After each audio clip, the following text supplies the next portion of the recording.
Como presidente de la República he constatado directamente todas estas anomalías y me he sentido en la responsabilidad de asumir una actitud de excepción para procurar acelerar el proceso de esta reconstrucción nacional. Las canciones de Camilo VI. Quiero invitarles, amigos, señores, que han lanzado un comunicado oficial, esto ya es confirmado 100%, se ha pasado en televisión hace cuestión de 20 minutos, quizás un poquito más, una reorganización total del Congreso de la República y algunas cosas más. No sé si hasta cierto punto se suspenden las garantías, pero es posible que ocurra. 12:00 horas. 12 horas, 00 minutos. 12 horas, 00 minutos. Senador Felipe Sterling. Sí, buenas noches. Muy buenas noches, señor presidente del Senado de la República. Le hablamos de Radio Antena 1. ¿Usted quisiera decirnos cuáles son sus expresiones ante esta decisión del señor presidente de la República? Estoy indignado ante el golpe de Estado. Repudio lo que ha hecho Alberto Fujimori. Estoy con arresto domiciliario y algunos colegas senadores han sido detenidos. Y esto es un hecho repudiable y por eso no solamente convoco a los peruanos, sino convoco a los amigos de América, a los hermanos de América, frente a este latrocinio que pisotea la Constitución y la ley. Senador Sterling, hemos querido entender de que usted está con arresto domiciliario. Sí, señor. Estoy detenido. Yo me iba al Senado de la República cuando me enteré, pero estoy arrestado y han rodeado la manzana de mi casa. No puedo moverme, desgraciadamente, en mi casa. Senador, este es un hecho bastante lamentable en vista de que usted no puede estar sujeto a mandato imperativo de ningún tipo por imperio de la Constitución. Así es. En caso de que el presidente haya violado este artículo 210 de la Constitución, ¿quién asumiría la presidencia de la República? ¿Usted o el senador San Román? ¿De quién asume la presidencia? Lo único que le puedo decir es que los peruanos tienen el derecho de insurgencia conforme al propio mandato constitucional, porque esto es un golpe de Estado. Es Radio Antena 1, son las 12 de la noche con 11 minutos. Y ya estamos con el doctor Henry Piz. Doctor Piz, muy buenas noches. Buenas noches. Radio Antena 1 quiere conocer su opinión respecto a la decisión de esta noche. Quiero expresar mi más absoluto repudio a la decisión del presidente de la República. El señor Fujimori ha perdido en este momento legitimidad como presidente de la República porque ha violado toda la legalidad. Ha violado los términos dentro de los cuales fue elegido presidente de la República. Quiero expresar mi adhesión al presidente del Senado que se ha expresado a pesar de estar detenido en su domicilio y decir que los peruanos, la izquierda en particular, no va a aceptar que se nos imponga otra dictadura. Esta democracia costó mucha lucha y mucho esfuerzo del pueblo y aunque tengamos diferencias con otras fuerzas políticas, una cosa que tenemos que decir es que hoy día quedan suprimidas todas las diferencias. Estamos para defender la democracia y para crear condiciones para que el pueblo pueda hacer efectivamente gobierno. Doctor Henry Piz, muchas gracias y muy buenas noches. Buenas noches. Vamos a ver cuál es la opinión de los trabajadores peruanos. El flamante secretario de la Central General de Trabajadores del Perú, Pedro Wilcatexe. Pedro, muy buenas noches. Muy buenas noches, Henry. Felicito en primer lugar la valentía de Antena 1 de estar propagando el rechazo a esta afrenta contra la Constitución y sobre todo a las leyes de nuestra patria. Los trabajadores peruanos no vamos a permitir de ninguna manera que una vez más se atropelle la Constitución y las libertades en nuestro país. Expresamos nuestra protesta y nuestra condena por esta actitud del presidente de la República, que está violando la Constitución y está poniéndose fuera de la ley. Y ya estamos en comunicación con el senador Gustavo Momi. Senador, ¿el diario La República podrá circular libremente el día de mañana? Tenemos intervención militar. ¿Y esto evitaría que ustedes salgan a Y la también circulación? ha entrado en impresora, ¿no? Es decir, que no se está imprimiendo en este momento el diario La República. Vamos a tratar de sacarlo, pero tenemos intervención militar tanto en la editora como en la impresora. ¿Esto significa que están revisando vuestro material periodístico? Así es, hay una censura en este momento. Senador Gustavo Momi y accionista del diario La República, nosotros tenemos que indicarle que en este momento han dispuesto que cerremos la estación de radio Antena 1. Han dispuesto que cerremos radio Antena 1. Nosotros hemos estado llevando la información a todos los sectores de la población con la pluralidad que el caso requiere. Hemos dado también lectura al comunicado del Comando Conjunto de la Fuerza Armada, el comunicado oficial número 001. Pero en estos momentos, señoras y señores oyentes de radio Antena 1, tenemos que indicar que fuerzas policiales, Fuerzas Armadas, están en la puerta de nuestra estación ordenando que cierre nuestra transmisión, que se cierre nuestra transmisión. El gerente de esta estación, el ingeniero Eduardo Rosenfeld, está en este momento dialogando con las fuerzas militares que se encuentran apostadas en la puerta de radio Antena 1. La directora periodística de esta estación, también Cecilia Laca Sánchez, está haciendo las gestiones necesarias para que nos permitan seguir desarrollando nuestra labor periodística e informativa. Gracias y buenas noches, senador Gustavo Monge. Buenas noches, un abrazo.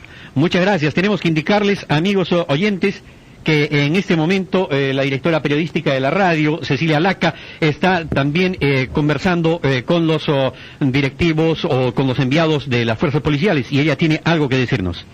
Sí, Henry, lamentablemente tenemos que comunicar a todo el público y a todos los políticos que nos siguen que a 20 minutos para la 1 de la mañana, representantes del Comando Conjunto se han hecho presentes en nuestra casa periodística Antena 1, ubicado en Paseo de la República 3662, y tenemos que cerrar nuestras transmisiones por orden de los efectivos del Ejército. No sin antes expresar nuestra protesta como periodistas, como medios de comunicación, por esta decisión inconstitucional, por esta arbitraria, como dice el ingeniero Eduardo Rosenfeld, director gerente de esta radio, y Cecilia Laca Sánchez, esta decisión que realmente mella la libertad de información en nuestro país. Nosotros hemos querido brindar toda la información.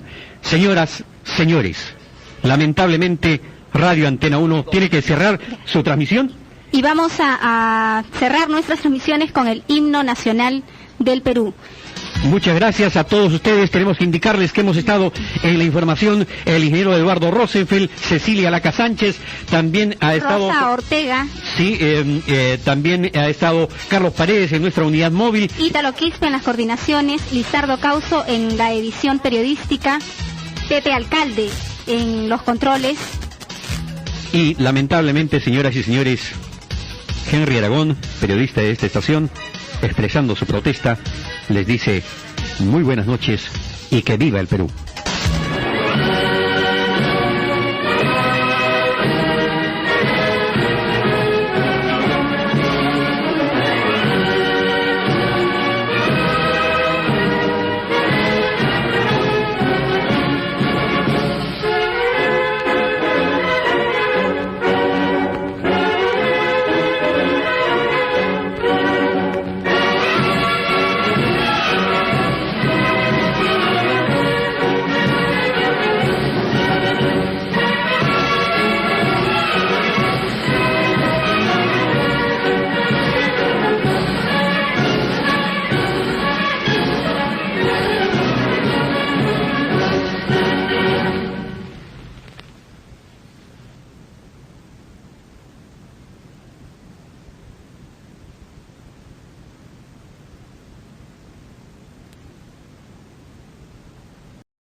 Desde algunas calles antes ya se puede sentir el rumor.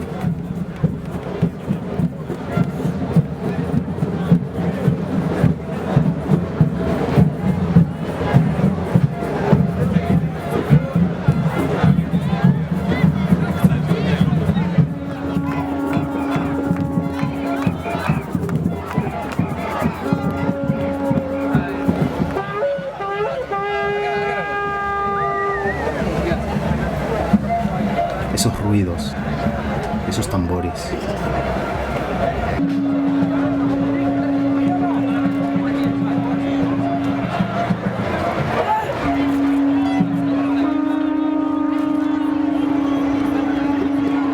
Muchos estudiantes.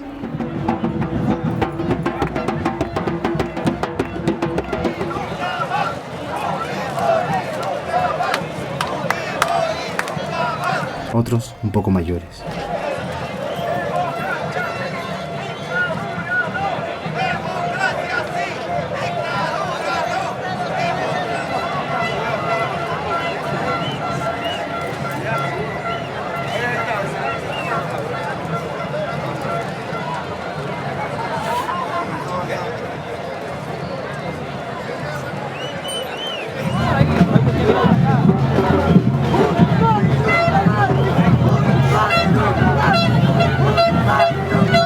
Ahí está la rabia.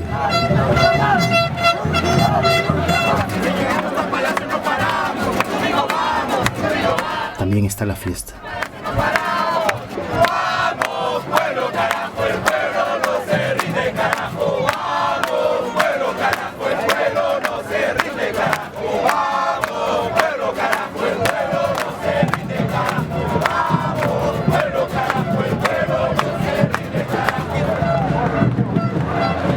La plaza parece haberse creado para días como estos.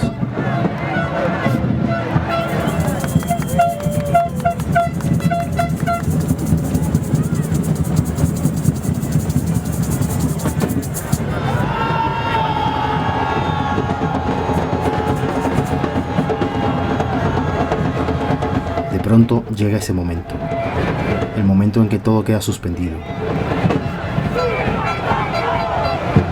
El momento en que 100.000 personas empiezan a marchar. Ya, compañeros,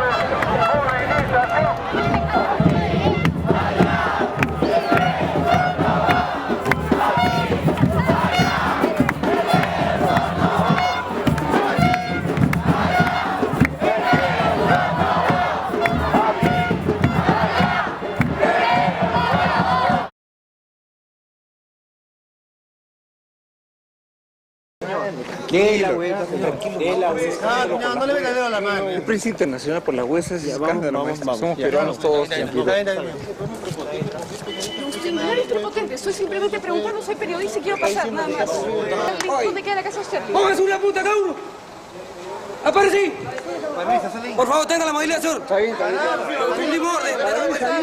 Tenga la movilidad sur.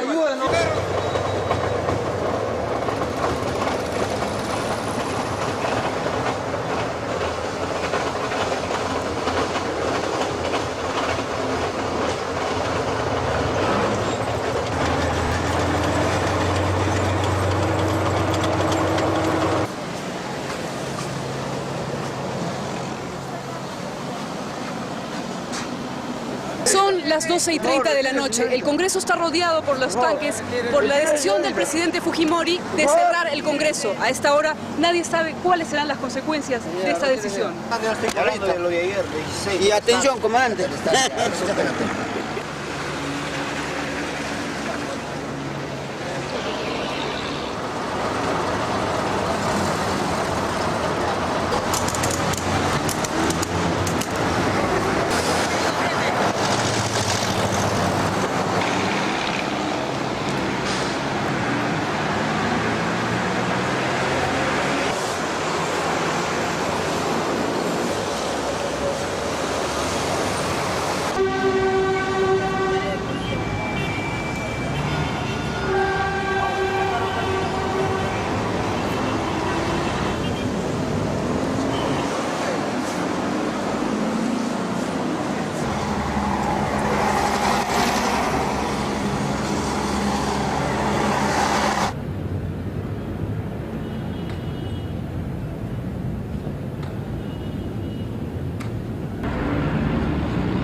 Hay que tomar fotos a la gloriosa Fuerza Armada del Perú. Vamos a retirarse. A retirarse. Cuidado. Yo soy Carlos el Colegio Abogado. Este es mi colegio. Y usted no me grite. Ya, este es mi colegio. Yo soy la autoridad acá. Se baja la voz. ¿Qué autoridad es usted? Ya, pues yo procedo. Más respeto, señor. Ya no hay nada, señor. Más respeto. Me acompaña. Suba, señor, suba. Suba al carro. Suba al carro. Yo soy Carlos el Colegio Abogado. Déjalo.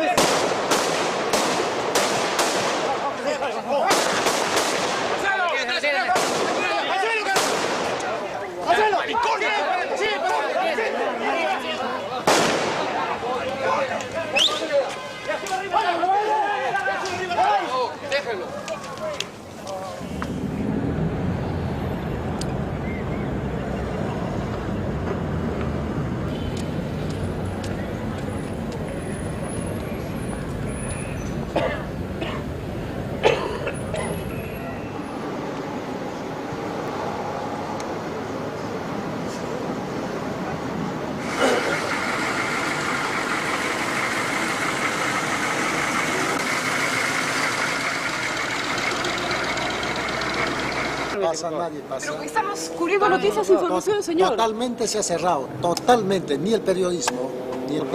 ¿Cuál es la orden? ¿Me puede decir? ¿Cuál es la orden que está pasando? Del comando conjunto, totalmente, nadie ingresa.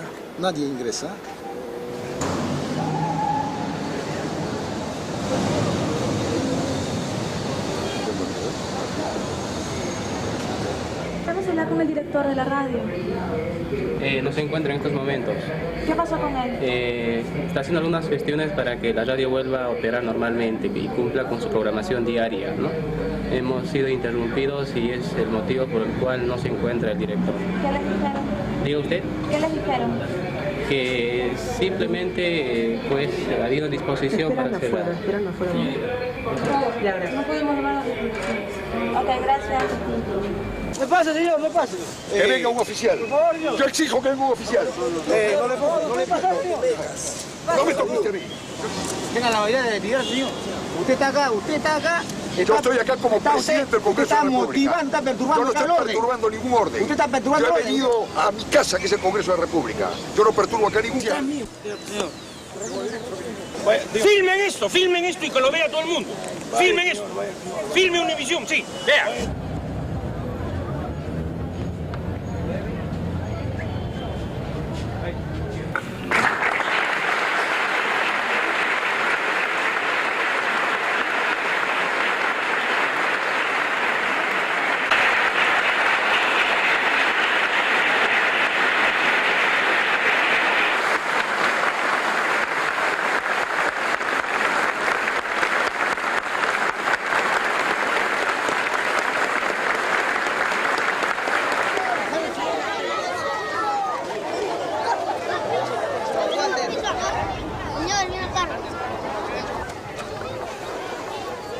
Ahí están, esos son los que venden al Perú. Ahí están, esos son los que venden al Perú.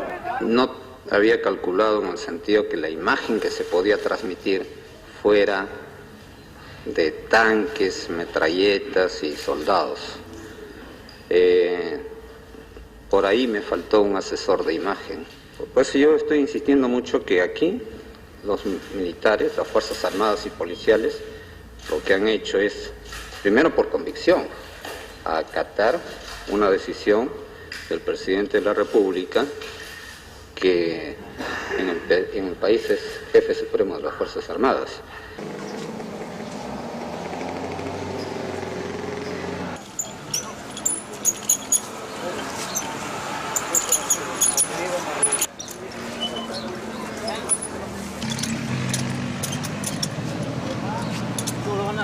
¿Lo vas a filmar? Claro. ¿Para qué? No sé, está bonito ahí cuando borras no a la dictadura.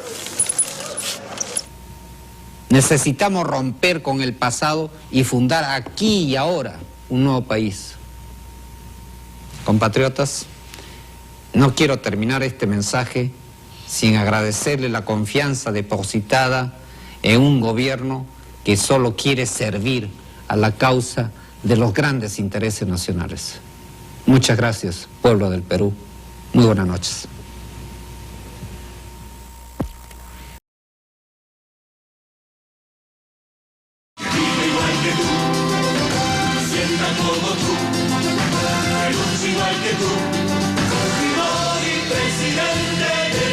Alberto Fujimori, un presidente como tú. Vota por el verdadero cambio. Había una vez un candidato presidencial llamado Fujimori. El candidato Fujimori no tenía un plan de gobierno serio, ni en el ámbito económico, ni en el cultural. Su único plan era en seguridad, declarar el estado de emergencia por todos lados.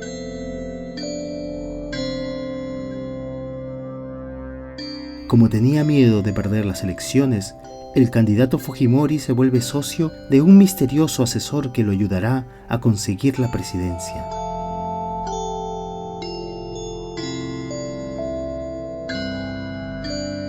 La mayoría de peruanos no sabía quién era el asesor, de dónde había salido, ni cómo había llegado al puesto en el que estaba.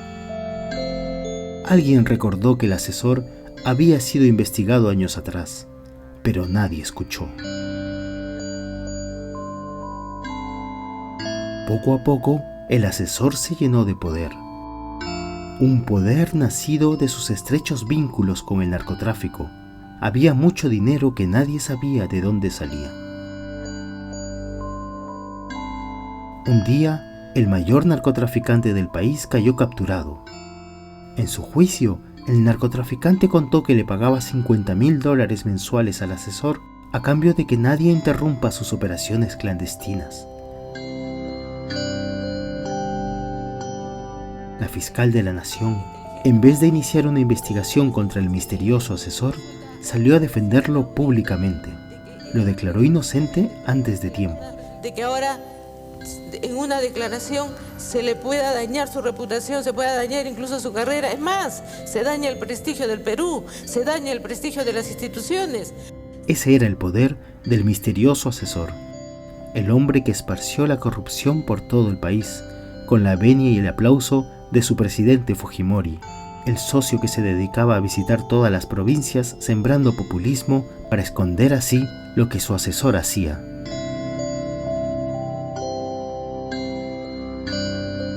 Un día, el país despertó y el asesor y el presidente fueron enjuiciados y encarcelados por sus crímenes.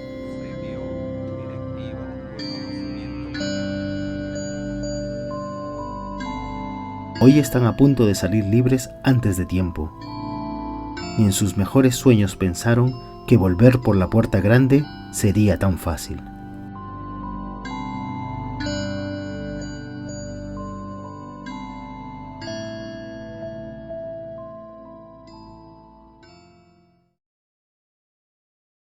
Novoa Peña, segundo vicepresidente Eduardo McBride. Hombres y mujeres en la calle me han dicho con la franqueza que los caracteriza, casi gritando: ¡Chino! ¡Sigue adelante! ¡No retrocedas! ¡Juicio a los corruptos! La CONFIEP fue la única institución de la sociedad civil que publicó un comunicado, una carta pública en el periódico, apoyando a Fujimori. Y justamente fue un gerente de la CONFIEP a quien yo entrevisté, quien me dijo más o menos el año 94, 95, nosotros estábamos buscando un Pinochet y lo encontramos. Vamos a dejar que el olor de la podredumbre nos impida respirar. ¡Claro que no! El pueblo peruano no quiere ninguna clase de dictadura, mucho menos la dictadura que había, la dictadura de los ineptos y de los corruptos.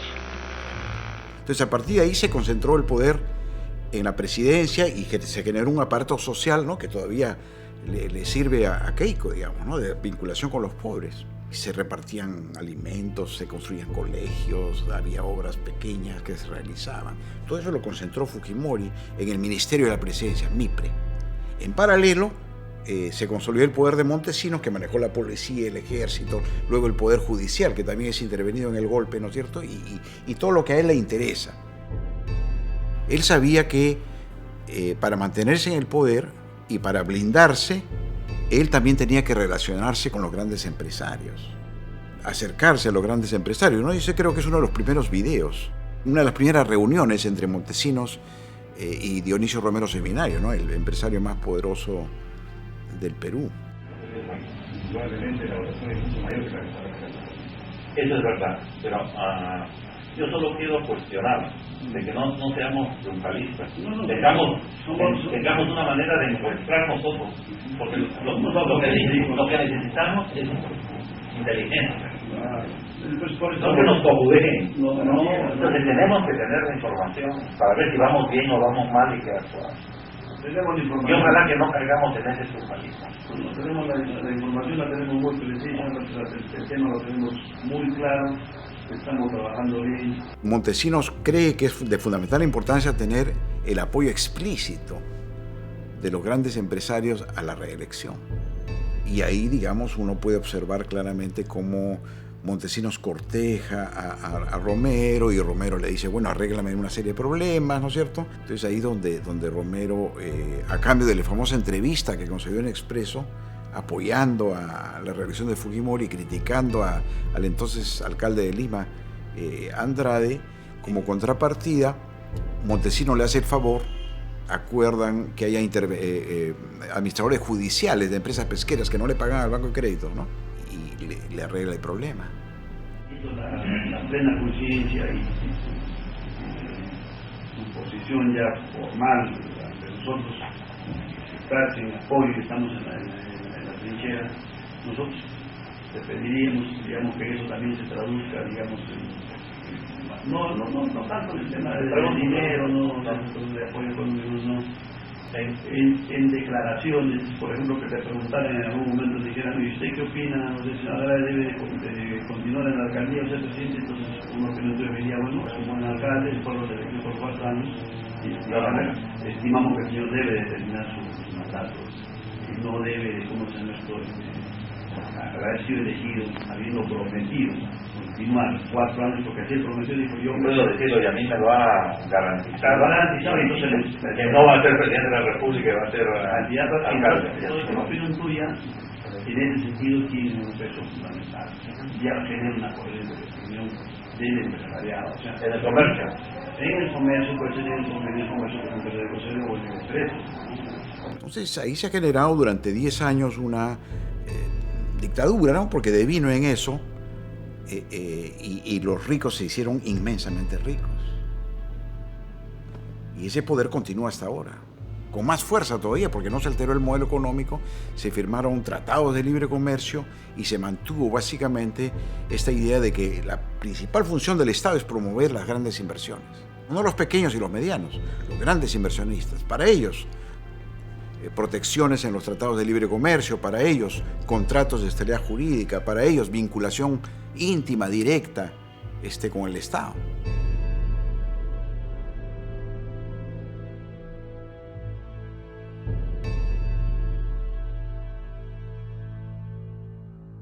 Está el momento central, digamos, de todo este drama que es la salida de Montesinos fuera del país, cuando ya se ha visto el video. Y Fujimori ha anunciado que él ya no está encargado, ¿no? Montesinos pone una serie de condiciones o exigencias. Una de las exigencias es que él sale en vuelo privado a Panamá.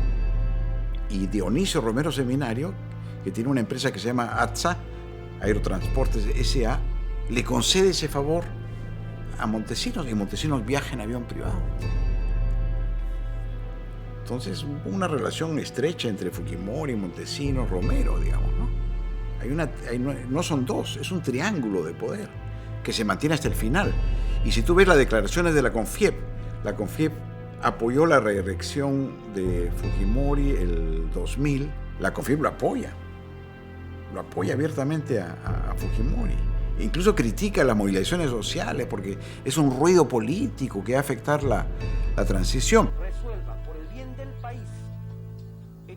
Quien debe cambiar es el gran empresariado. El problema está en la CONFIEP y al interior de este gremio, en el ala dura, ¿no? Este es el sector que más se ha beneficiado del fujimorismo y que en el fondo continúa con esa mentalidad de que, mira, los rivales hay que arrinconarlos y desaparecerlos, hay que sacarlos del camino, ¿no? No son tolerables, son peligrosos. En realidad parecen terroristas, ¿no? Es el mismo lenguaje. Hay protesta minera, es el terrorismo antiminero. Aparece Verónica Mendoza, debe ser terruca, ¿no? No dicen que debe ser terruca y por lo tanto tratada como tal. Hay otro sector empresarial que es más liberal, digamos, que está más dispuesto a escuchar, a negociar, que no se asusta, ¿no? con propuestas, digamos, de generar sistemas de rendición de cuentas, tolerar más, digamos, regímenes más favorables para los trabajadores. De algún modo, políticamente se expresa en esta elección entre el sector Kuczynski, digamos, ¿no? Más dialogante, más dispuesto a entender que hay problemas muy serios en el país, como por ejemplo el agua, ¿no? Y sectores más duros que son atraídos hacia el lado de Keiko Fujimori. Somos un gran equipo. Podemos llegar mucho más lejos. Ese es el reto, el compromiso y la obligación de Fuerza Popular con nuestro país. Muchas gracias.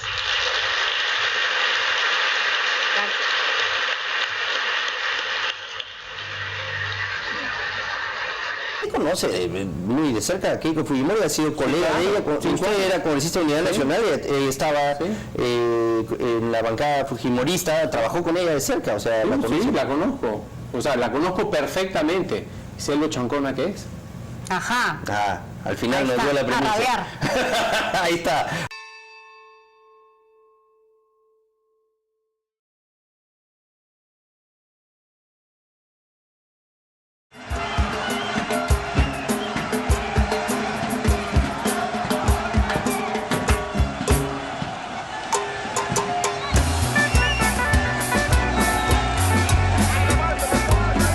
A fines del 2014, miles de jóvenes salieron a marchar contra una ley que minimizaba sus derechos laborales. Para la gran mayoría de ellos, estas fueron sus primeras marchas.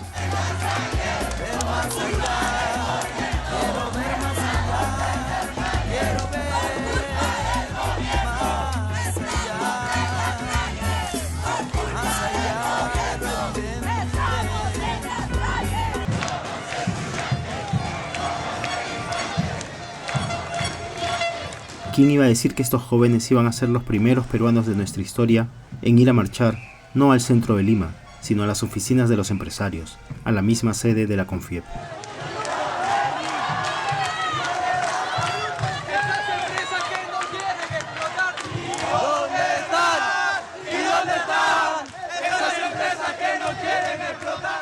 Bueno, los estudiantes han protestado básicamente por aspectos políticos, pero creo que tiene que ver también con un punto muy sensible para los jóvenes, es decir, el punto referido al futuro. El futuro lo ven los estudiantes cada vez con mayores dificultades. Consideran ellos que sus propios derechos ciudadanos y políticos se verán cercenados.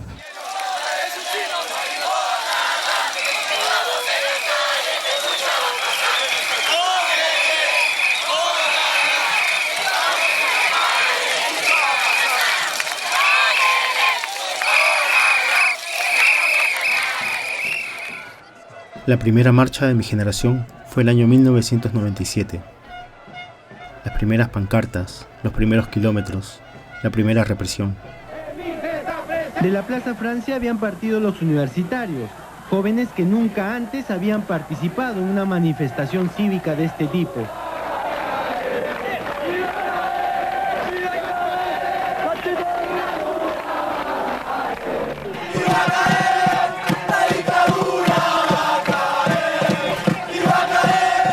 La primera vez que miles de personas gritaban un apellido que antes era casi prohibido mencionar: Montesinos.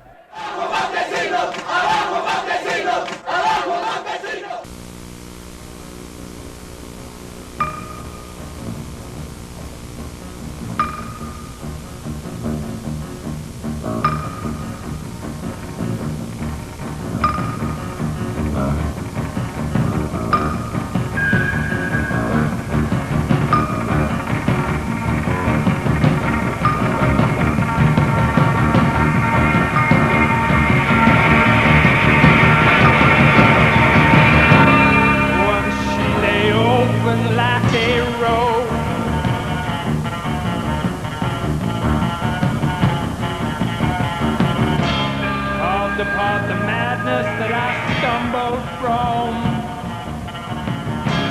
but she fell away, she fell away,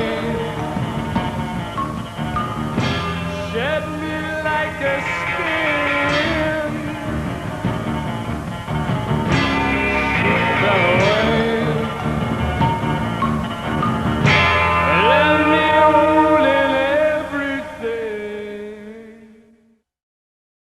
La destitución de los 3 magistrados es la gota que rebalsó el vaso. La frase que por toda la universidad pusimos fue: basta de indiferencia. ¡Somos estudiantes! ¡No somos terroristas! ¡Somos estudiantes! ¡No somos terroristas! ¡Somos estudiantes! ¡No somos terroristas! Fujimori había sido reelegido presidente en 1995, pero ya a fines del 96, el Fujimorismo había creado la Ley de Interpretación Auténtica, una ley que iba a permitir una siguiente reelección de Fujimori. La destitución de 3 magistrados. Los magistrados del Tribunal Constitucional se opusieron rotundamente a la ley y Fujimori los destituyó. El presidente de la República puede serlo por 2 periodos de 5 años cada uno, y cuando multiplica 5 por 2 dice que es 15, es decir, que va hasta el año 2005. Y no se preocupen que en el año 2005 va a decir, ay, me equivoqué, comencemos a contar de nuevo. Si la ciudadanía quería evitar esa futura reelección, debía conseguir 1.200.000 firmas para convocar un referéndum. Estudiantes de todo el Perú se unieron bajo el lema "Un estudiante, un planillón".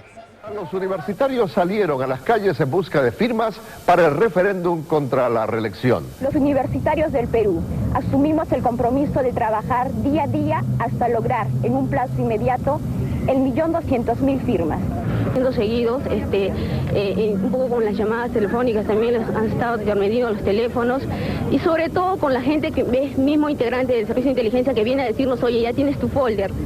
Y eso es un poco que amedrenta, ¿no? O sea, fichado.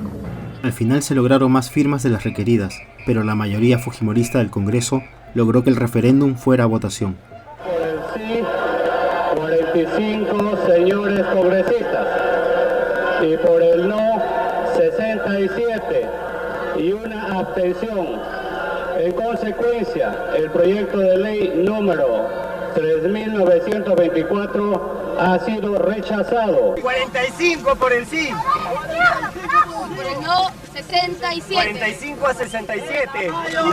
¡Murió la democracia!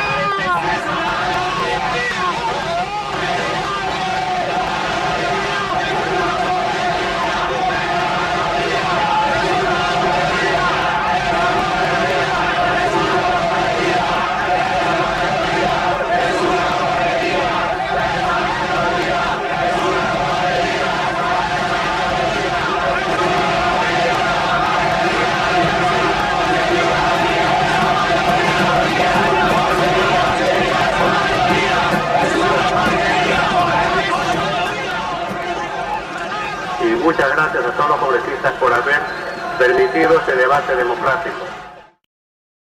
Recuerdo que éramos muchos de cuarto de media y de quinto de media, yo estaba en quinto, que nos parecía que realmente era nuestro futuro el que se estaba jugando, ¿no? Y que no podíamos quedarnos callados, ¿no? Que la cosa estaba muy mal, que era muy evidente que Fujimori era corrupción, era mafia, ya teníamos certezas de lo que había pasado en Cantuta, de lo que había pasado en Barrios Altos, que existía algo que se llamaba el Grupo Colina, el escándalo de los congresistas, era terrible. Yo recuerdo esa sensación que uno tenía era gente a la que se le había votado para que sea oposición y de pronto tú te dabas cuenta que eran unos topos, ¿no? Y que evidentemente estaban dando información o estaban traicionando el voto de lo que la gente estaba pidiendo que se hiciera.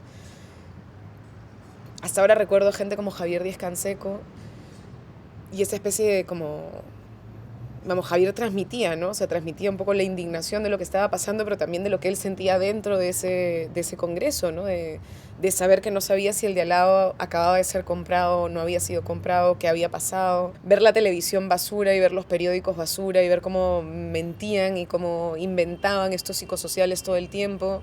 Y todo lo que querían era generar miedo, ¿no? O sea, ir a generar miedo y tener a una sociedad inmovilizada por el miedo. En el 98 fui a mi primera movilización grande, estando en el colegio todavía, sí. Yo recuerdo que fue la del pasaje Olaya, a alguien, no me acuerdo, a alguien lo golpearon, recuerdo que hubo una cosa complicada con los estudiantes.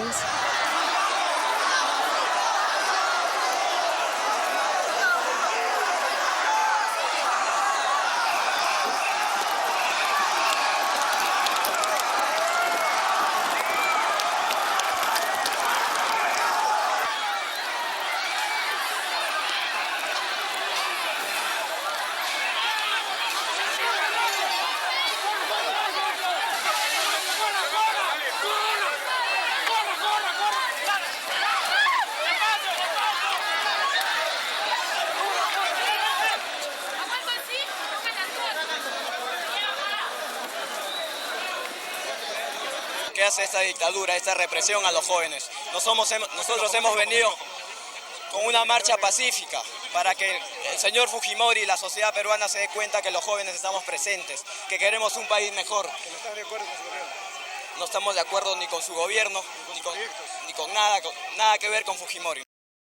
Eran como unas cartillas muy chiquititas de si te detienen, a quién tienes que llamar, qué cosa tienes que hacer, qué derechos tienes, cómo reclamar o no, porque también pasaba que había gente que se llevaban al CIN, ¿no es cierto? Y que de pronto le mostraban fotos de nosotros en organización de reuniones. Era un tiempo difícil, ¿no? Era un tiempo de mucho miedo, era un tiempo de... Todos sabíamos que el señor Montesinos tenía infiltrados en todas partes, sabíamos que manejaban muchísimo dinero y que tenían una presión muy grande sobre el movimiento laboral, obrero, ¿no es cierto?, sobre la CGTP, y a pesar de eso mantuvieron ellos una actividad muy fuerte, ¿no es cierto?, presente de lucha contra el fujimorismo, a pesar de los golpes que sufrieron, ¿no? El 92, probablemente uno de los momentos más importantes de resistencia fue Pedro Wilca siendo secretario general de la CGTP, levantando lo que después fue una indignación general, ¿no? Y lo mataron, ¿no? Y así a mucha gente. Entonces, yo sí siento esa época como un tiempo en el que la gente dijo, se acabó. O sea, se acabó.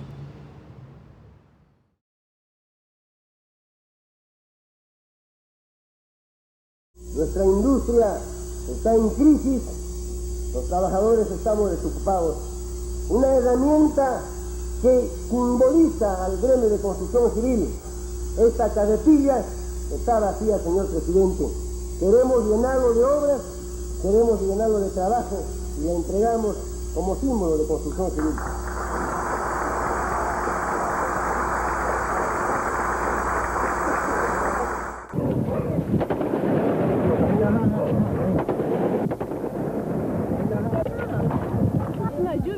Que cae tratando de agredir a los policías.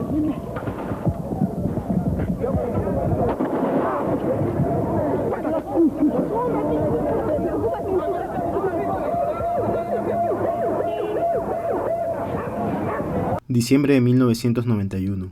El gobierno de Alberto Fujimori crea 2 leyes con el fin de iniciar una reforma laboral: la Ley de Fomento del Empleo y la Ley de Relaciones Colectivas. Con el pretexto de lograr mayor inversión privada, estas leyes facilitan el despido masivo y limitan la acción de los sindicatos.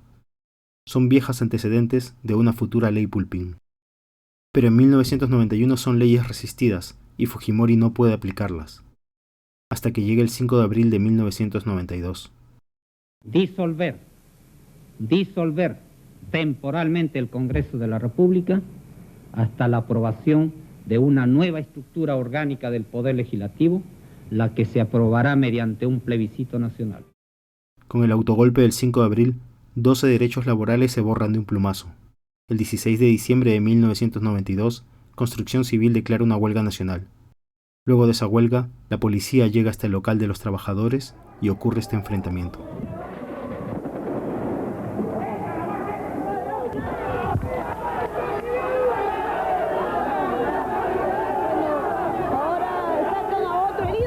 Un compañero ha fallecido, a eso estamos viniendo, el compañero Mamani Romero, quien ya está confirmado su fallecimiento como consecuencia de este atentado que ha hecho la policía en nuestro local. Esto es el 16 de diciembre de 1992. 2 días después, el Grupo Colina matará a Pedro Wilca. Buenos días, mi nombre es Flor Wilca. Soy hija de Pedro Wilca Texe, secretario general de la CGTP y dirigente de Construcción Civil hasta 1992. Era una persona incómoda, un blanco del gobierno de ese entonces, del gobierno de Fujimori, que empezó a hacer una campaña de desprestigio contra los trabajadores, contra sus dirigentes, contra las organizaciones políticas. Lo acusó de ser una camarilla de la CGTP, dijo a los empresarios en el CAE de 92 que en este país ya no mandaban más las cúpulas de la CGTP. Nos comentó en casa que bueno, que se le había acercado una persona en CADE, un militar, dijo él. Este señor le dijo a él que tuviera mucho cuidado, que el gobierno iba a radicalizarse mucho más todavía en implementar lo que estaba pensando hacer y que bueno, iba a llevarse de encuentro a todo lo que tratara de oponerse, ¿no? Terminamos de desayunar y se demoraba el señor que le ayudaba conduciendo el carro, no llegó y nosotros dijimos, bueno, vámonos, ¿no? Nos levantamos de la mesa, él habló en el desayuno de lo importante que era estudiar y seguir estudiando, ¿no? Eso es lo que comentamos en el desayuno ese día. Lo acompañamos en el carro, yo, el hijo de Marta lo acompañó también. Subimos al carro y bueno, yo estaba un poco distraída arreglando unos papeles que llevaba sobre las piernas. Me subí al carro y de pronto mi papá se sentó, puso la llave del coche para encender el carro y de pronto escuché unos disparos, escuché unos sonidos tan bajitos que no pensé que eran tan cerca, no pensé, como era diciembre, que eran unos cuetones de la Navidad. Eran tan bajitos que ni siquiera me di cuenta, ¿no? Y de pronto empezaban a hacer más y más y más, y cuando me di cuenta había gente hacia alrededor del chofer, hacia el lado izquierdo del carro, rodeando a mi papá. Yo me asusté mucho, me bajé del carro, entonces traté de correr hacia mi casa. En la puerta estaban Marta, estaban mis hermanos, ellos seguían disparando. Yo traté de llamar a la policía, pero no sabíamos qué hacer en ese momento. Luego todo se tranquilizó, la gente empezaba a venir a la casa, mi papá no bajaba del carro, ¿no? Eso me desesperó más todavía.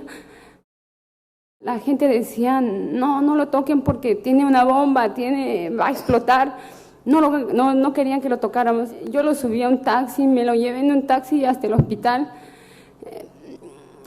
Cuando llegamos al hospital recién pude mirarle la cara, tenía varios impactos de bala en la cara, en la cabeza. Nunca más volvió a decir nada, nunca más volvió a estar con nosotros.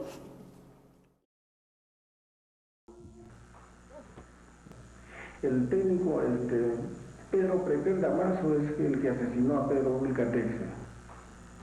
Él es el que asesinó una orden superior, con orden superior. O sea, el general Rivero Lazo. El general Rivero Lazo, en mi presencia, denunció, ordenó al mayor Martín para que asesinen a Pedro Wilca Texe porque él había amenazado de que iba a realizar paros nacionales para 1993.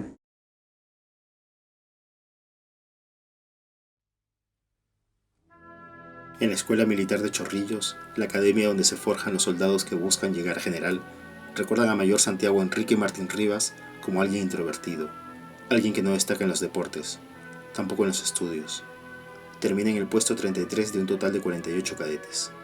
El año 81 viaja al conflicto del Falso Paquilla, en Ecuador. En aquel monte rocoso, Martín Rivas conocería al héroe que marcaría su carrera, José Colina, un capitán con grandes habilidades para el camuflaje y la contrainsurgencia. Colina se había ofrecido voluntario para una misión que nadie más hubiera aceptado. Tenía que infiltrarse en las filas de Sendero Luminoso. El capitán Colina aprende las jergas, las arengas, la filosofía de los terroristas. Cumple su labor con honor hasta el 13 de noviembre de 1984, cuando es ejecutado por una patrulla militar en Huancavelica. Algunos dicen que los soldados lo toman por terrorista y por eso le disparan a quemarropa. Otros dicen que no, que durante su misión descubrió que malos militares participaban del tráfico de cocaína y fue eliminado porque sabían que él los iba a denunciar. Para agosto de 1991, Martín Rivas ordena a 2 de sus hombres llevar a la señora Teresa Galle Rivero, madre del capitán Colina, hasta el cementerio El Ángel.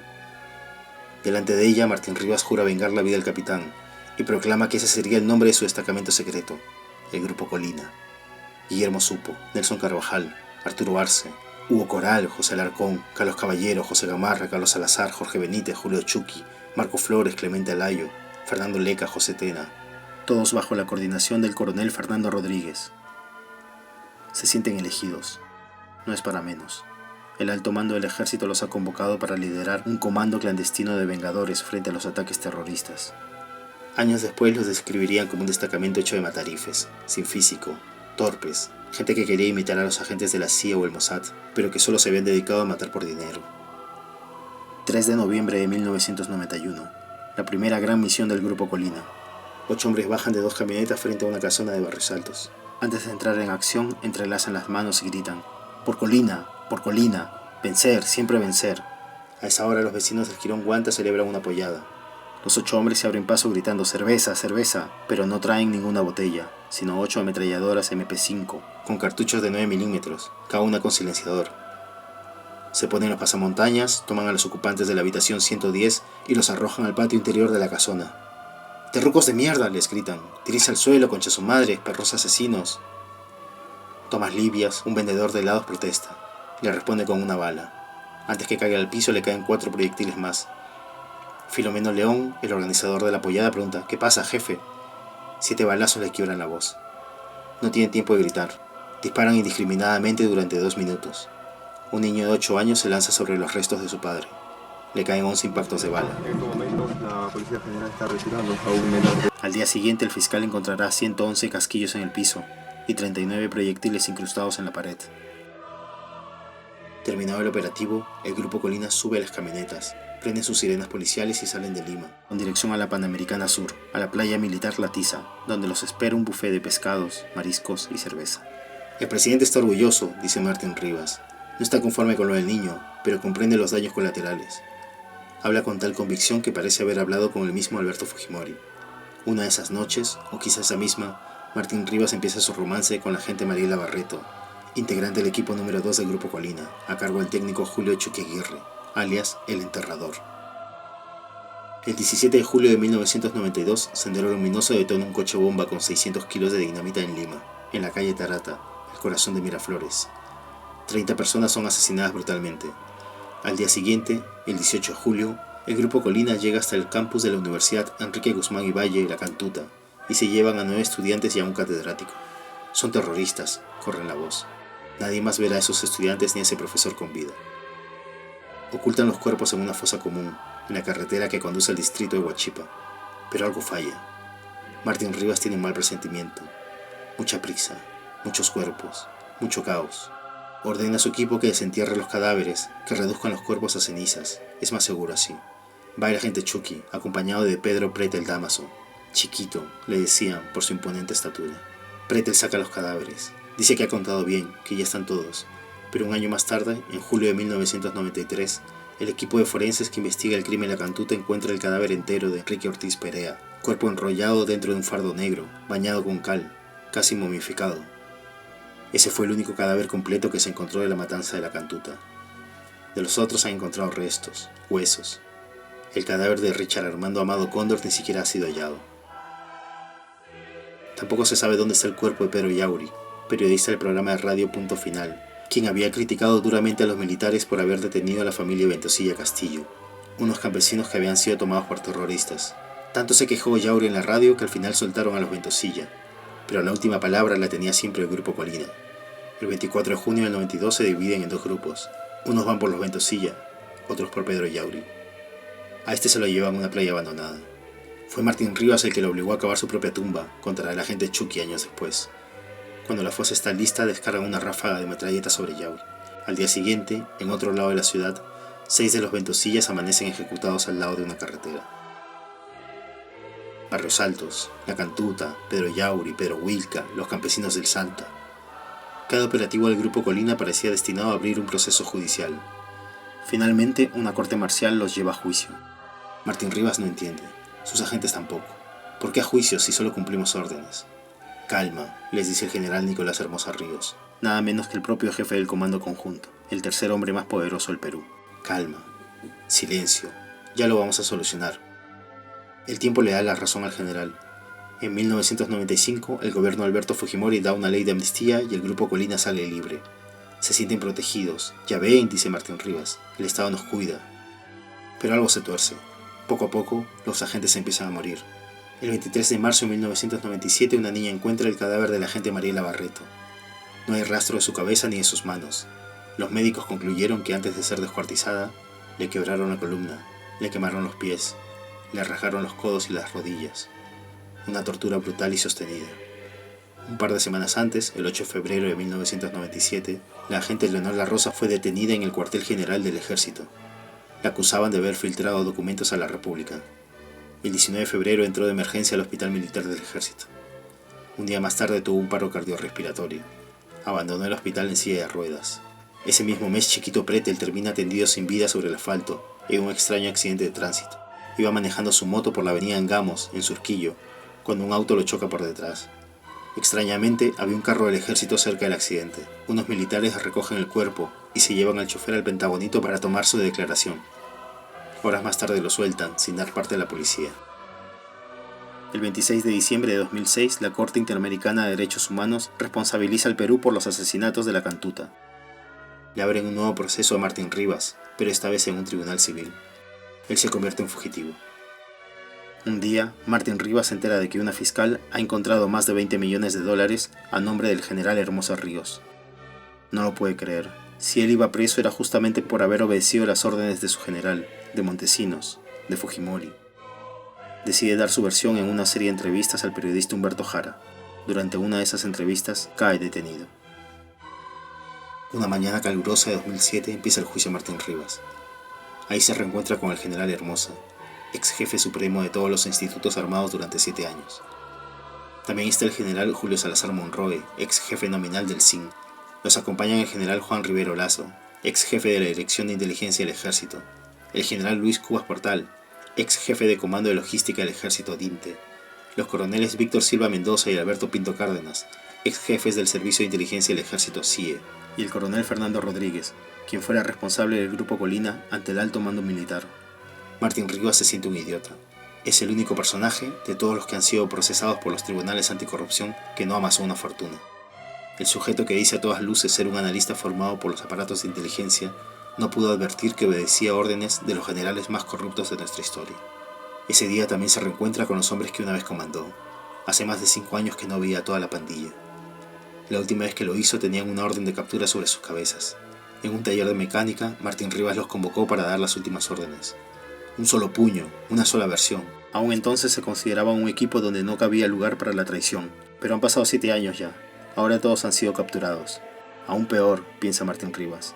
Muchos se convirtieron en colaboradores eficaces o se acogieron a la confesión sincera. Varios han testificado contra él, indicándolo como el sicario particular de Alberto Fujimori y Vladimiro Montesinos. Quizás por eso cuando llega al juicio no lo saluda. Por cómo se expresa, no parece un matarife de sangre fría, más bien parece un conferencista de autoayuda.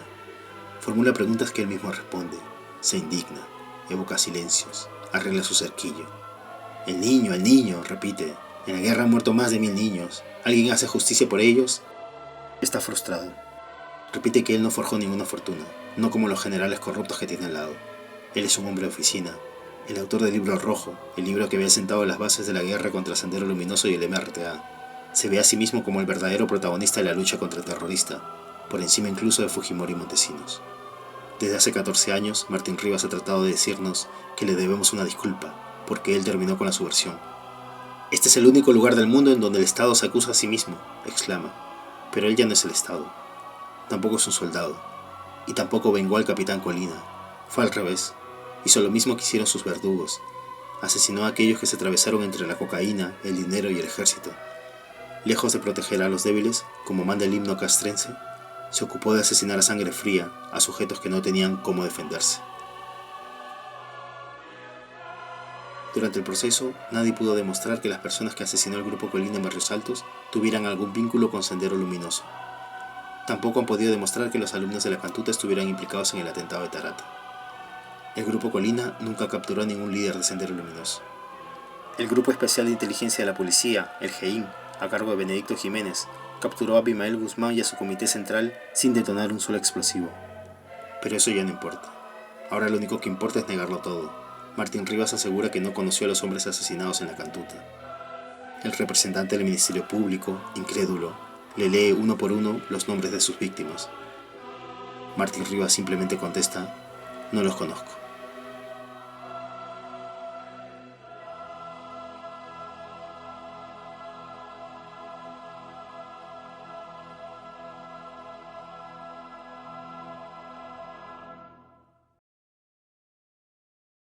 He dicho difundir a fondo los métodos de planificación familiar. Las mujeres peruanas deben ser dueñas de su destino.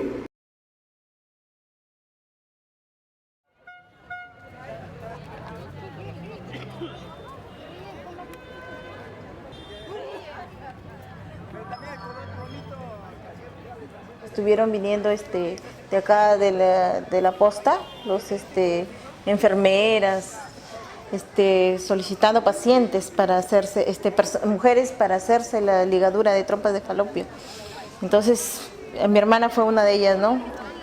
Vinieron en varias oportunidades a incentivar que se haga esta ligadura. Varias veces venían que no iba a pasar nada, que no se preocupe, que era cuestión de un par de horas nada más. Fue al mediodía y dijo que un par de horas estaba regresando, pero transcurrió el tiempo y no vino.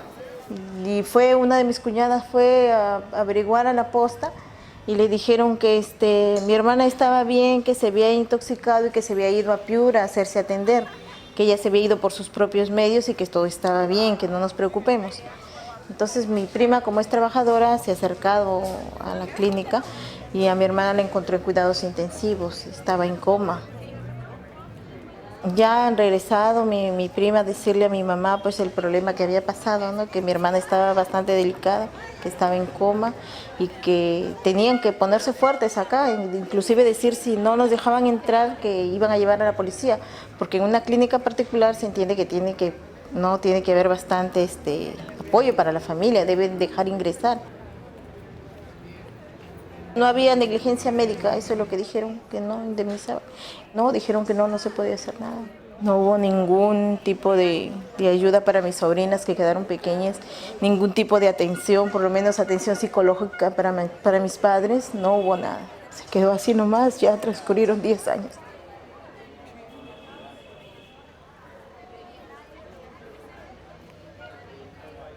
Toda mi ropa me han quitado, me han calatado, entonces en ella mi esposo también se ha asustado.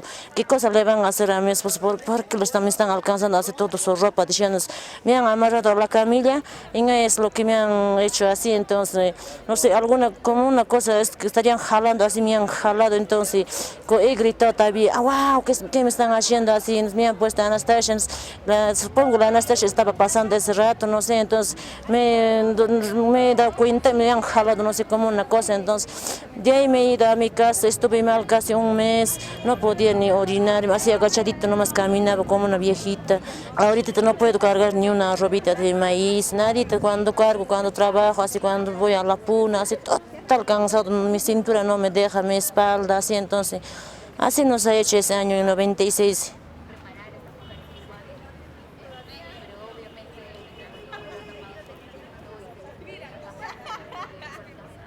Vinieron 2 o 3 veces a mi casa, el señor Hermenegildo Cosiguamán, que era el sanitario de la posta, y una obstetriz Elvira, ¿no? La primera me negué, la segunda le dije que iba a conversar con mi esposo. Entonces mi esposo no quiso, me dijo que no, que ¿por qué? No sabía cómo te harían, que esto. La tercera venía, le dije, ¿sabes que mi esposo no ha querido, me ha dicho esto? Entonces me dijo, no, todo va a ser gratis, todo, no te preocupes de eso, aprovecha ahora que todo es gratis así. Fui pues con ellos a que me hagan eso. Cuando me estaban haciendo, me sentí algo mal.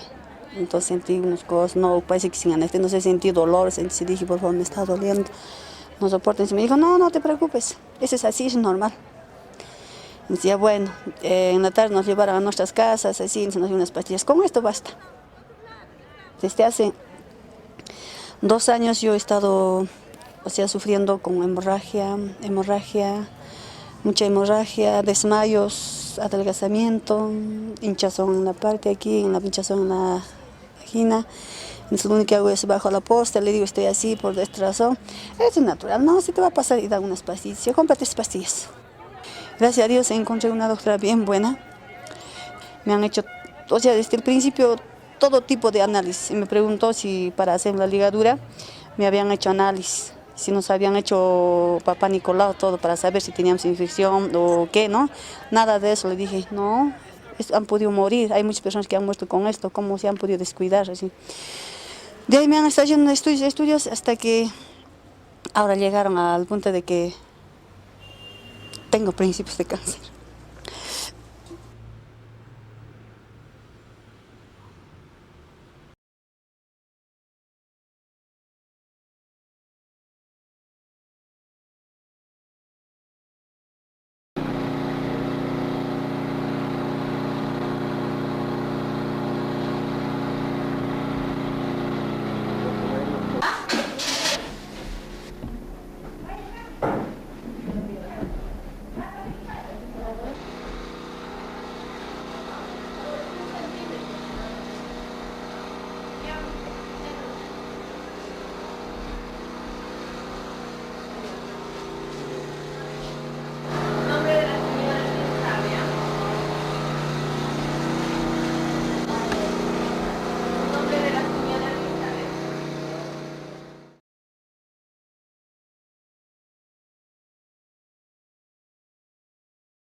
Pareciera que el gobierno estuviera imponiendo métodos masivos de esterilización. Es totalmente absurdo, ¿no? A mí me parece que se está entrando en un jueguito que yo francamente no esperaba. Este es un comunicado de la subregión de salud de Huancavelica, donde dice: personal nombrado deberá captar 2 pacientes para AQV mensual, personal focalizado deberá captar 3 pacientes para AQV mensual, personal CLAS deberá captar 3 pacientes para AQV mensual. Aquí sí, nos establece... Está bien. Estos documentos que no tienen logo del Ministerio de Salud, lo tiene. ¿no es cierto? Hay unos sellos que a mí me deja, porque en aquella época circularon muchos documentos apócrifos. A nadie, pues, en sus 4 cabales la van a meter a una sala de operaciones a la fuerza. Eso a mí no me vengan a decir, porque es imposible. La persona tiene que firmar la autorización, la señora y el esposo, y después irse a la esterilización después de tener 4, 5, 6, 7 hijos. ¿No? Hay testimonios de mujeres que dicen haber sido esterilizadas contra su voluntad. Bueno, eso es un decir.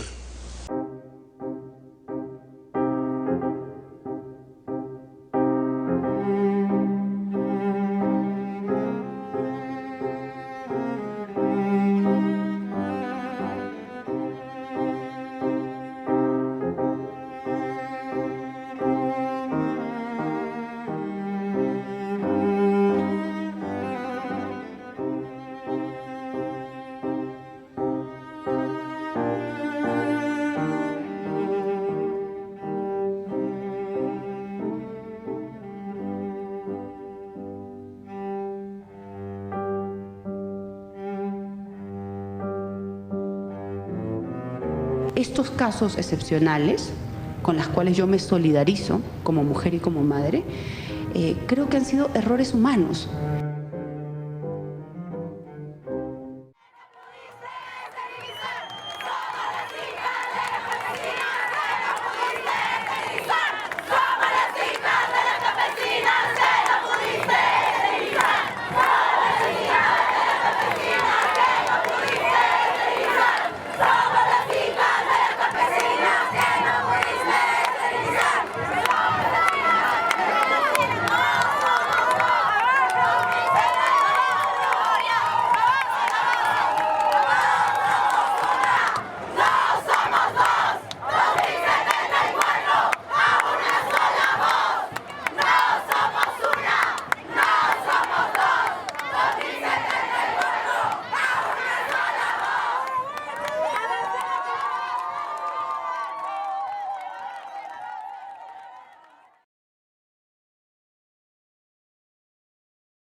Vamos a esperar para poder saber quiénes son realmente. Vale decir que la única comunicación que han tenido ustedes es con las autoridades de derechos humanos. Sí, con él. Correcto, Ortiz, ¿no? Estamos ciclo de cultura física y deporte. Él se llama Enrique Ortiz Pereira. Y no hay forma de comunicarse, que es un hecho dramático. ¿Cómo se enteró tú? Por una llamada telefónica.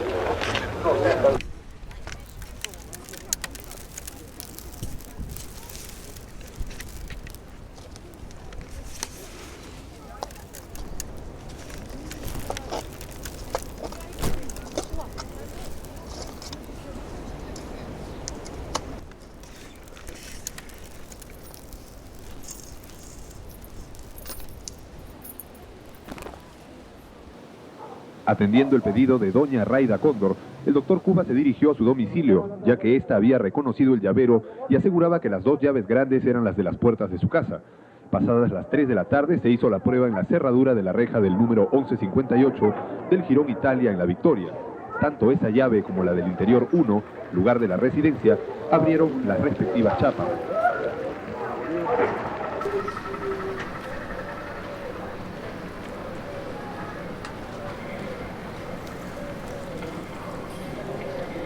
Luego hay una parte que es tremenda, dice: debido a que el tiempo apremiaba, toman la carretera central con dirección a Lima y en plena marcha ordena a los integrantes de su equipo ejecutar a todos los capturados. Inicialmente se coordinó para enterrarlos en un lugar seguro, pero como el tiempo les jugó una mala pasada y la luz del alba estaba cerca, cuando se encontraban a la altura de Huachipa, proceden a enterrarlos en las chacras que quedan al pie de la carretera Ramiro Frealé. En una época, cuando se estaba determinando la investigación en el Poder Judicial en el año 93, nosotros hacíamos plantones todos los días, sin descansar. En pleno verano, estamos hablando febrero, marzo del 93. Luego, ya agotados de hacerlo todos los días, hacíamos plantones los miércoles, y se llamaba plantón de miércoles. Y todos los miércoles íbamos a Palacio de Justicia a hacer un plantón.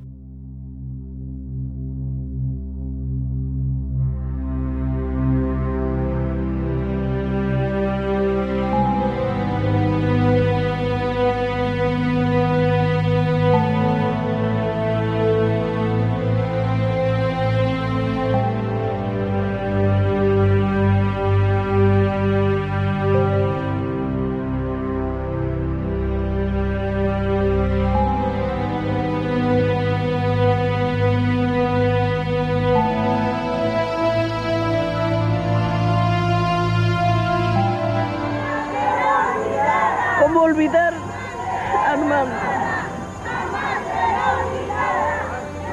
Morir. Pero no le voy a dar el gusto de morirme. Me seguirá viendo, seguiré pidiendo justicia. Voy a ser su sombra de ese maldito.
Nosotros hicimos un plantón en El Ojo que Llora, tempranito en la mañana, más o menos desde las 7 de la mañana estuvimos en El Ojo que Llora porque sabíamos que a primera hora, hora chilena, 9 de la mañana, 7 de la mañana aquí en Perú, la Corte Suprema se iba a pronunciar. Y estábamos ahí cuando se conoció la decisión de la Corte Suprema, ¿no? Realmente fue para nosotros emocionante. Hoy venimos a ofrecerles nuestra lucha, clara, diáfana, luminosa, como la luz de estas velas, llena de vida como estas flores.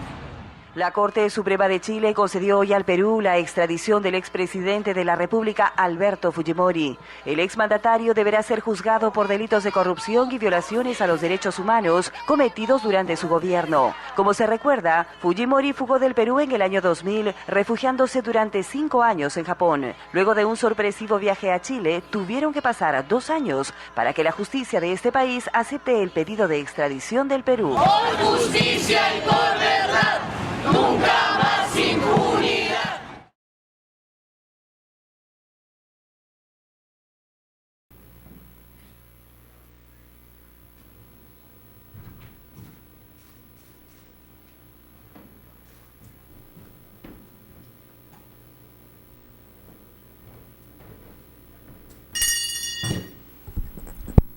Se abre esta última sesión de la audiencia de este juicio, 161ª.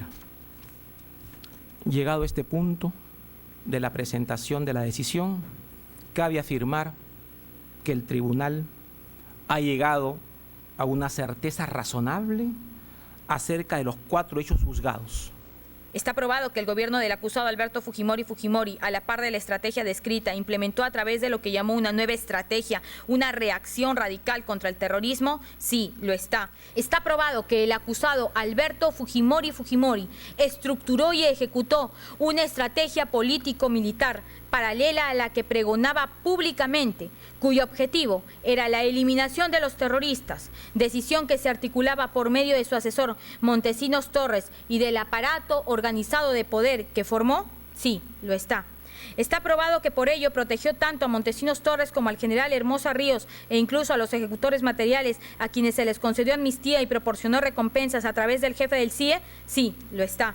Está probado que el acusado Alberto Fujimori es responsable de dichas operaciones porque las ordenó a partir de su dominio del aparato de poder organizado que instituyó desde el SIN. Sí, lo está. El tribunal hace constar terminantemente que los 29 agraviados reconocidos en los casos Barrios Altos y La Cantuta, cuyos nombres se indican en el párrafo 783, puntos 1 y 2 del fallo, no estaban vinculados a las acciones terroristas de Sendero Luminoso, ni integraban esa organización criminal.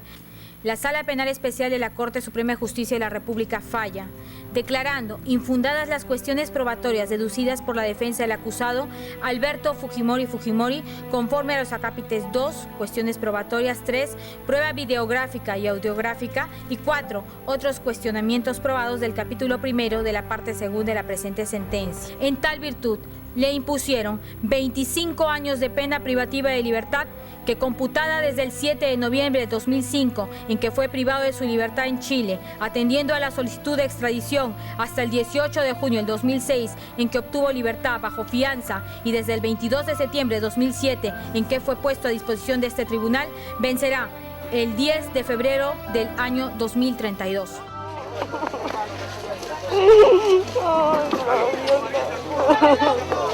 Aló.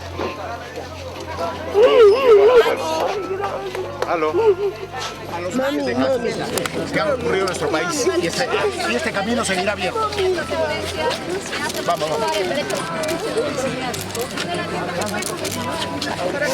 Bueno, esperamos que sí. Señora Raya, ¿está contenta con la sentencia? Sí.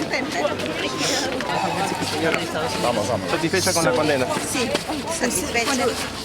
Se me hizo justicia. Ahora puede comenzar una nueva vida. Sí. Mi lucha de 17 años no fue en vano. Me siento contenta, me siento... Ay, mi cabeza. Feliz.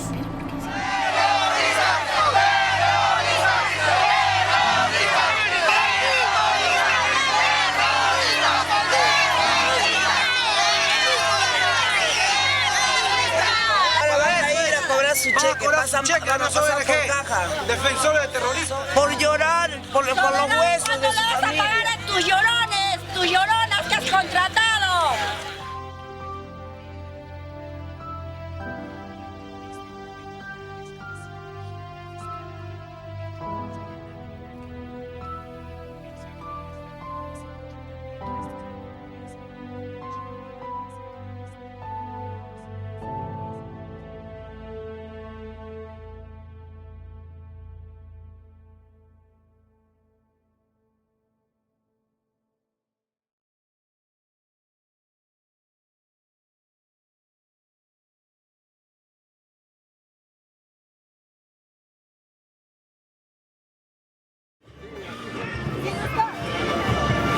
Está probado que la operación de Barrios Altos fue ejecutada por el Grupo Colina y que en el nivel superior estaba el general E.P. Rivero Lazo, director DINTE, y que por encima del general E.P. Rivero Lazo se encontraba el SIN, concretamente Montesinos Torres.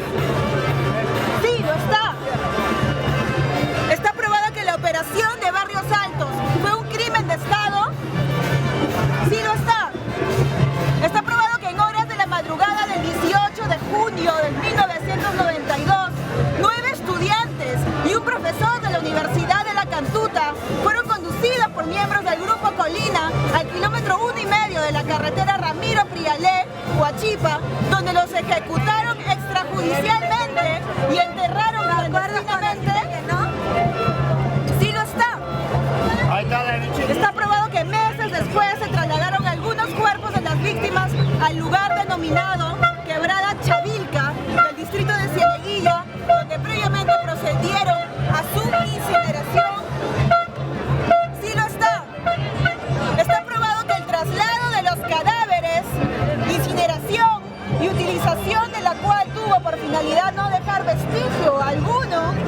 desaparecer los cuerpos y ocultar la verdad de lo acontecido?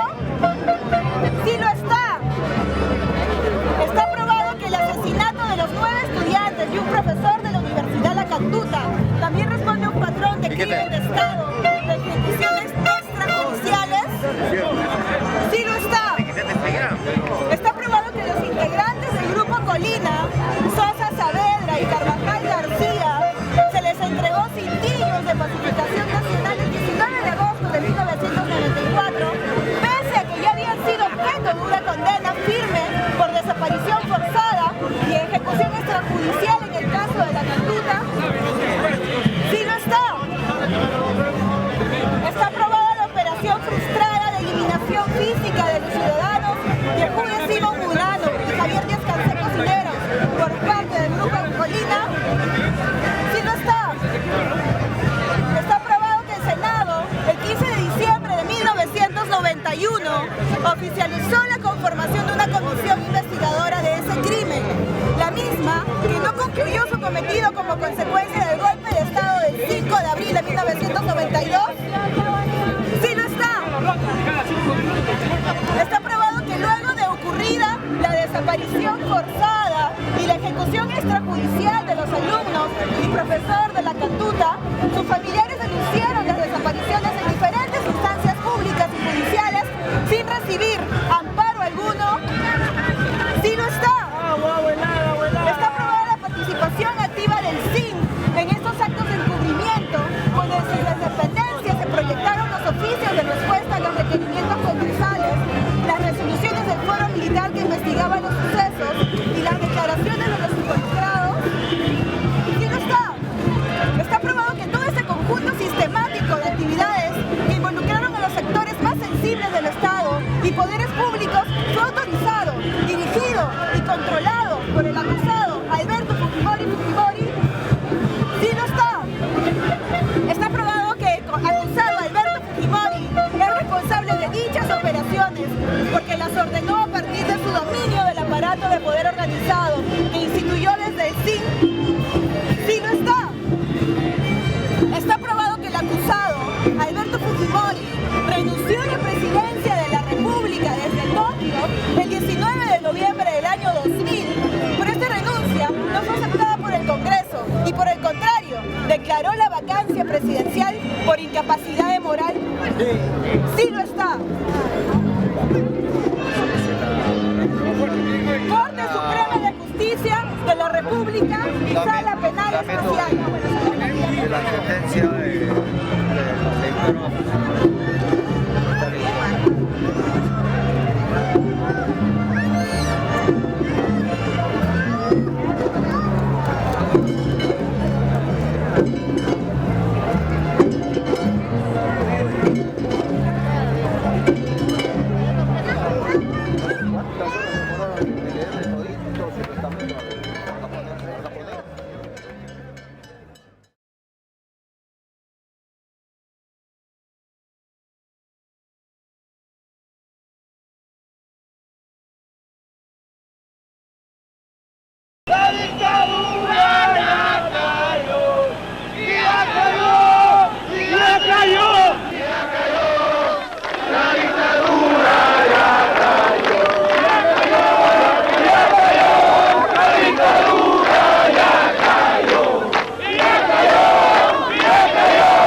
algo había pasado durante todos esos años, bastaba que con 2 horas se convocara un mitin para que se llenara una plaza, donde quiera, donde fuera.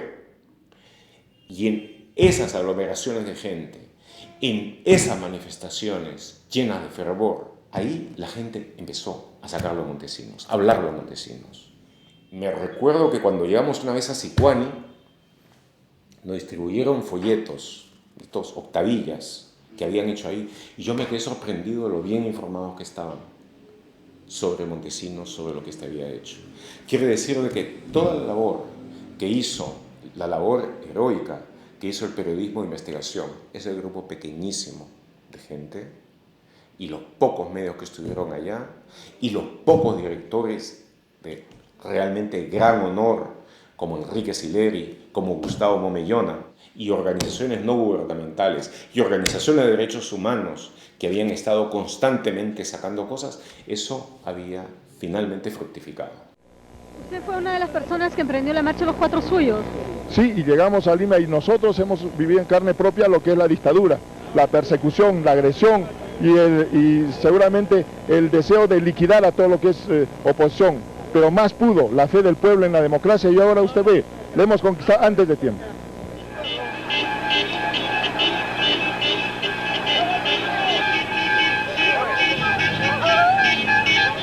El entusiasmo, la decisión de que al fin hemos logrado la democracia, la gran victoria, y valió la pena, y los 4 suyos, y el esfuerzo, y todo lo que se hizo, y ahora que hemos descubierto todo lo que significaba la corrupción y lo tenemos documentado, ningún otro país ha tenido la virtud de poder tener todo eso también organizado en los videos, que ellos mismos lo hicieron, que ellos mismos crearon la biblioteca que iba a documentar lo que habían sido. Después queda en nada.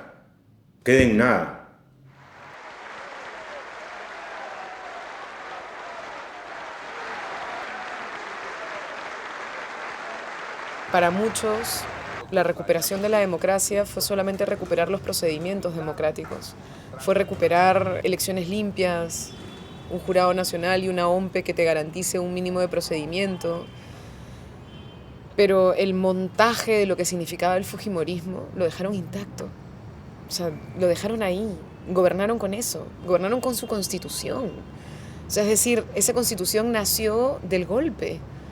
Esa constitución consagró las razones de fondo de las esterilizaciones forzadas, del despido masivo de trabajadores. Y esa constitución la mantuvieron y se encargaron de manera sucesiva de decir que este país salía adelante porque tenía una constitución neoliberal y porque ese modelo no había que tocarlo. Acuérdate que en el 2000 había toda una discusión sobre, no, cuidado, no toquen el modelo, ¿no? O sea, que el modelo económico quede tal cual está, solamente hay que recuperar la institucionalidad democrática, ¿no?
Por el Perú va a cambiar.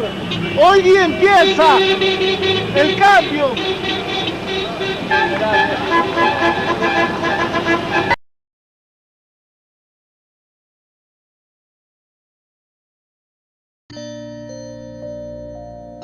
Había una vez una candidata presidencial llamada Fujimori.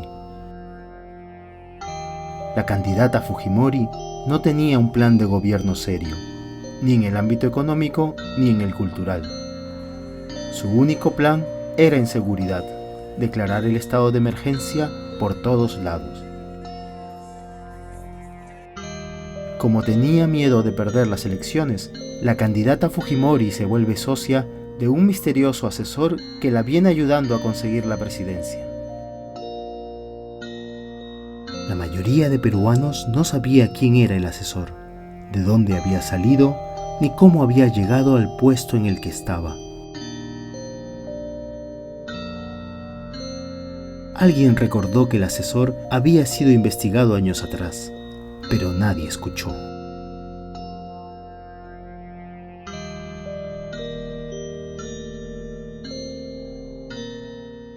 Efectivamente, mi experiencia es la política. Tengo 20 años en política. Fui primera dama de la Nación a los 19 años. Hubo un día en que al asesor Vladimiro Montesinos se le descubrió en el mayor acto de vergüenza y corrupción que el país recuerde. ¿Qué hizo su socio, Alberto Fujimori? ¿Hizo un deslinde? No, lo primero que hizo fue defenderlo, darle seguridad. Entre otras cosas, el presidente habló sobre su ex asesor, Vladimiro Montesinos. Se encuentra en Lima, con toda la seguridad que le corresponde, seguridad un poquito mayor que la que tienen los ministros. Hay que ponerle seguridad a ese hombre que ha cometido errores como todo ser humano, pero también ha contribuido a la pacificación del país.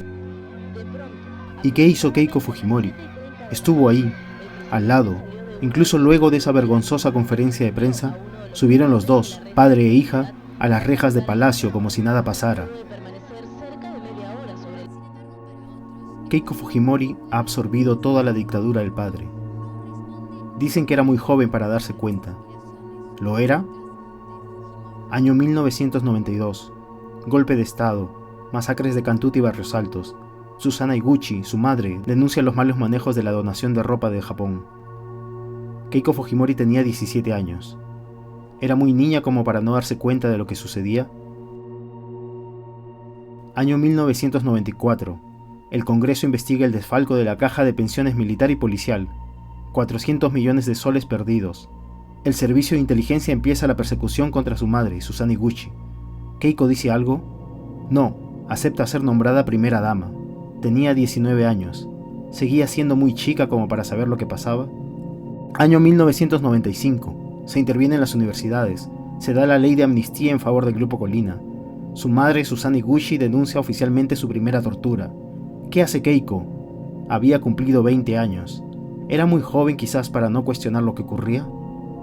Año 1996. Demetrio Chávez Peñaherrera, alias Vaticano, denuncia a Montesinos en una audiencia. Pero en su siguiente audiencia, Vaticano presenta una extraña conducta. No podía articular una oración completa. Keiko tenía 21 años, demasiado joven quizás para entender lo que pasaba alrededor.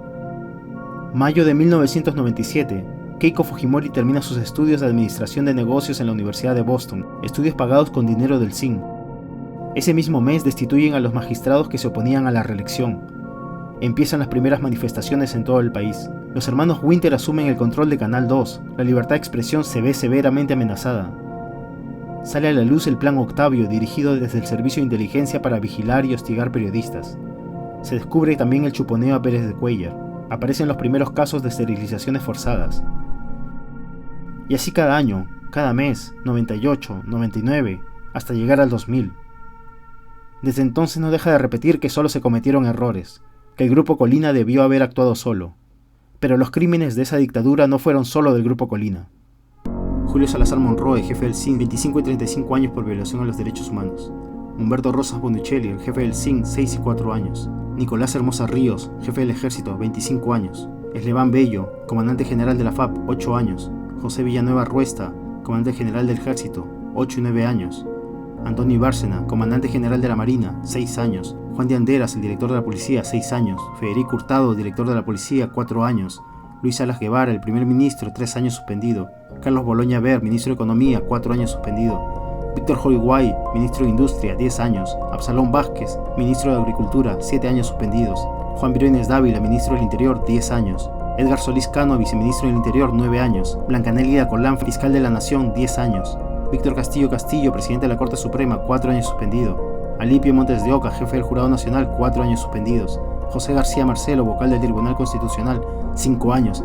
Nelson Reyes Ríos, vocal supremo, 4 años suspendidos. Alejandro Rodríguez Medrano, vocal supremo, 8 años. Adalberto Seminario, vocal supremo, 4 años suspendido. Rolando Rantón, general del Ejército Peruano, 4 años. Fernando Gamero, jefe de la 7ª Región de la Policía, 3 años suspendidos. A Vladimiro Montesinos, 25 años por violación a los derechos humanos. Y varias condenas más por delito contra la administración pública.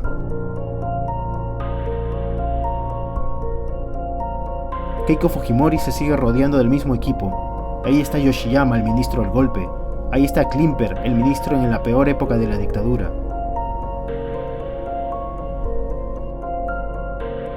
No han llegado al poder y ya han amenazado a todos los periodistas que han osado investigarlos. Keiko Fujimori no estuvo al margen de la dictadura, participó de ella, absorbió todas sus artes y todos sus trucos. Keiko Fujimori es la versión más triste y perversa de su padre. Nos toca preguntarnos si somos nosotros la versión triste y sumisa del Perú de los años 90.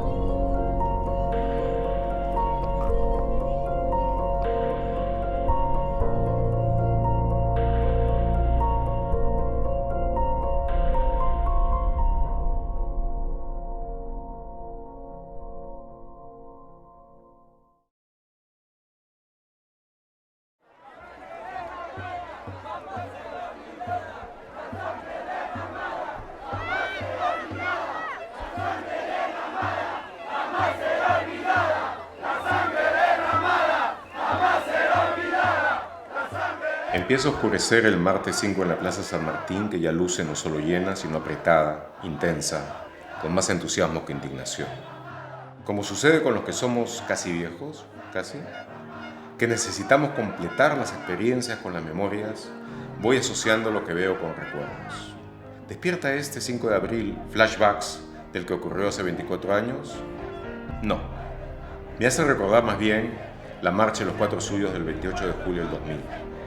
Estuve entonces durante un rato en el mismo lugar en el que me encuentro ahora, frente al monumento de San Martín, mientras llegaban entonces, como llegan ahora, contingentes de estudiantes universitarios que confluían desafiantes y combativos en la plaza. Cerca de mí veo un grupo grande de muchachos que por su intensidad y evidente coraje deben ser sanmartinos, y recuerdo a los que los precedieron hace 16 años. Pero claro, las cosas fueron diferentes.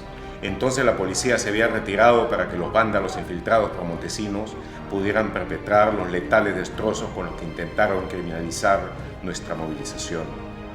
Poco rato después, la plaza se llenó de gases lacrimógenos, las calles hirvieron y la jornada marchó hacia su luctuoso final que inició la caída del Fujimorato.